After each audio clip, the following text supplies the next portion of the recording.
সামরিক অভিযান চালিয়ে ইরানের শাসন ব্যবস্থাকে ভেঙে ফেলা অসম্ভব বলে মনে করছেন বিশেষজ্ঞরা। এমনকি ধ্বংস করা যাবে না পরমাণু স্থাপনাও। ইরানে ইসরায়েলি হামলা নিয়ে স্টার ওয়ার্ল্ডের সাথে কথা বলেছেন যুক্তরাষ্ট্রের ইউনিভার্সিটি অফ কেন্টাকির শিক্ষক ডক্টর নির্ঝর সাকিব।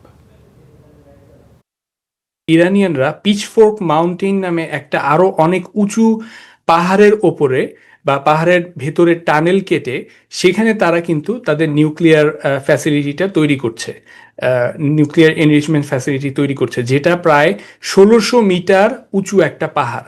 সেটা যদি আমরা তুলনা করি এর আগে যেই পাহাড়ে বোমাটা নিক্ষেপ করা হয়েছিল সেটার সাথে, অর্থাৎ ফোর্ডো ফ্যাসিলিটির সাথে, সেটা ছিল মাত্র ৯৬০ মিটার উঁচু একটা পাহাড়। এবং সেই সময় কিন্তু সেটাকে দেখানো হয়েছিল পৃথিবীর অন্যতম ডিফিকাল্ট একটা টার্গেট হিসেবে। উপরন্তু শুধুমাত্র এই বোমা মেরে কিন্তু আসলে ইরানের যে রেজিম তাকে ক্ষতিগ্রস্ত করা যাবে না। রেজিম এখনো পাওয়ারে আছে এবং তার ক্ষমতা কিন্তু যথেষ্ট সুসংহত, এবং ওই প্রোটেস্টের পরও কিন্তু রেজিমের তেমন একটা ক্ষতি হয়নি।